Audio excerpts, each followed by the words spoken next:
Now, most evident in SPS corals, but corals do go into different growth phases. Now, a high growth phase is basically when the nutrient level of the water is higher and the calcium and so forth is elevated.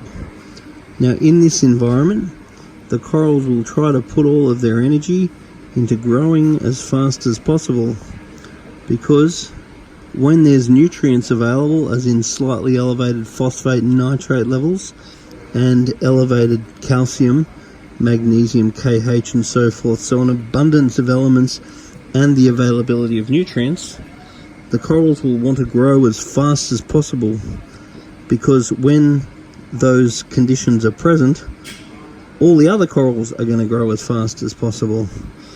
And if the corals don't grow as fast as possible, when all the other corals are growing as fast as possible, the corals will soon get shaded, meaning the corals will grow over each other and end up choking the light out of the individuals that are not growing.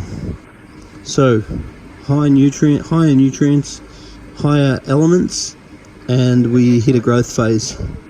Now, the most prosperous algae, zooxanthellae, to grow within the coral is zooxanthellae A and B, and that's essentially a brown colour. So in general, the colour of the coral during its growth phase doesn't tend to be as good.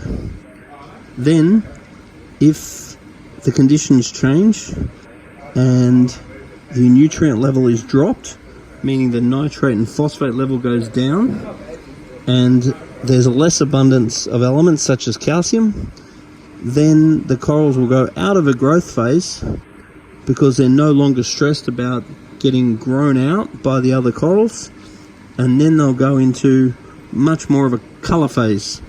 So there's various pigments that the coral will take on, and those pigments will be a lot stronger when the coral is in a colour phase and it is not in a growth phase. So when you add coral to your aquarium, it's really good to keep the calcium level up a bit, maybe like 450, 460.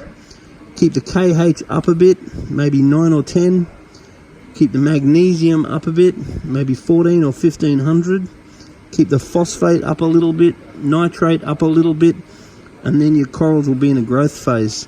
Once the corals grow in and we're happy with the way they've grown into the aquarium, 3 to 6 months down the track, we then can pull them out of a growth phase into a colour phase, and then we will slowly see, particularly if we've got a lot of our minerals right, we'll find that our corals tend to be a lot more colourful.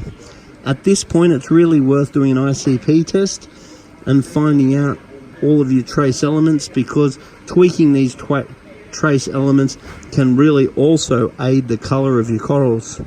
So we have a fair bit of control over how colourful our corals are, and looking into some of these things really help. So reducing the calcium to more like around 420, reducing the KH to more like 8.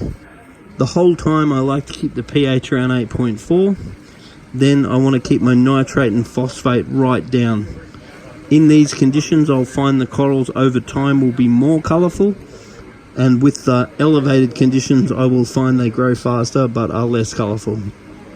Anyway, if you have any experience or comments on this subject, put a little note at the bottom of this video.